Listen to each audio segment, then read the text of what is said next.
গঙ্গার ধারে একদিন কথা প্রসঙ্গে মহারাজ কৃষ্ণচন্দ্র গোপালকে বললেন, আমাদের বাঙালিদের মধ্যে ইলিশ মাছ দেখলেই লোকে দাম জিজ্ঞাসা করে, এর কারণ কি বলতে পারো গোপাল? গোপাল উত্তর দিল, এটা বাঙালির স্বভাব মহারাজ। আমি যদি ইলিশ মাছ নিয়ে বাড়ি ফিরি, আমাকে কেউ দাম জিজ্ঞাসা করবে না। এ অসম্ভব, হতেই পারে না, লোকে দাম জিজ্ঞাসা করবেই, মহারাজ বললেন।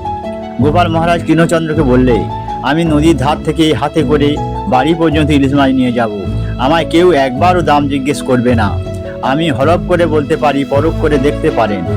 মহারাজ কৃষ্ণচন্দ্র বললেন, তা অসম্ভব। লোকালয় দিয়ে ইলিশ মাছ হাতে করে নিয়ে গেলে কেউ না কেউ তোমায় দাম জিজ্ঞাসা করবেই, না করে পারেই না। আমি আজ পর্যন্ত সবসময় দেখে আসছি এবং শুনেও আসছি।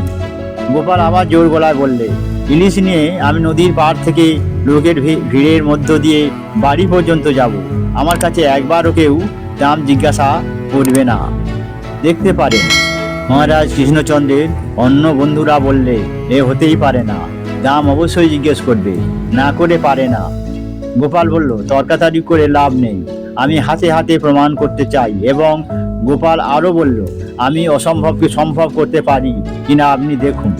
মহারাজ কৃষ্ণচন্দ্র তখন গোপালকে বললে, বেশ, তুমি প্রকাশ্য রাজপথ দিয়ে ইলিশ মাছ হাতে করে বাড়ি পর্যন্ত নিয়ে পথে যদি তোমাকে কেউ ইলিশ মাছের দাম না জিজ্ঞাসা করে, তবে আমি তোমাকে 100 টাকা পুরস্কার দেব। যদি একজনও তোমার দাম জিজ্ঞেস করে, টাকাটা তো তুমি পাবেই না, উল্টো তোমায় 25 ঘা চাবুক খেতে হবে। রাজি থাকো তো তুমি কাজে নামতে পারো, পরে তো আমাকে দোষ দিতে পারবে না। গোপাল বলল, বেশ, আমি আপনার এই প্রস্তাবে রাজি আছি, দেখি পারি কিনা। মহারাজ কৃষ্ণচন্দ্র জেলেদের কাছ থেকে গোপালের হাতে একটি বড় ইলিশ মাছ কিনে দিলেন। ঠিক হলো, মহারাজের তরফ থেকে দুজন বিশ্বাসী লোক সত্যাসত্য যাচাই করার জন্য গোপালের বাড়ি পর্যন্ত গোপালকে অনুসরণ করে পিছু পিছু যাবে, যাতে গোপাল ফাঁকি দিতে না পারে।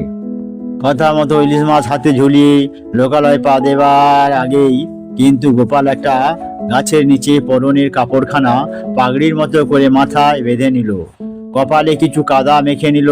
তারপর সেই বড় ইলিশ মাছটি নিয়ে বাড়ির পথ ধরল এবং কোনো দিকে না তাকিয়ে যেতে লাগলো। তাই দেখে লোকে ভাবলো গোপাল পাগল হয়ে গেছে। নানা রকম ঠাট্টা বিদ্রুপ করলো বটে। বাচ্চারা দু একটা ঢিল ও ছুঁড়ে শুনলো, কিন্তু পথের কোনো লোক তার কাছে একবারও ইলিশ মাছের দাম জিজ্ঞেস করলো না। বাড়ির কাছাকাছি এসেই গোপাল মাথা থেকে কাপড়টা খুলে নিয়ে কোমরে জড়িয়ে চট করে বাড়ির ভেতরে ঢুকে পড়লো। গোপালের পাগলামি দেখে এবং বাড়িতে ঢুকতে দেখে কিছুক্ষণ পরেই মহারাজের বিশ্বাসী লোকেরা যে যার বাড়ি চলে গেল।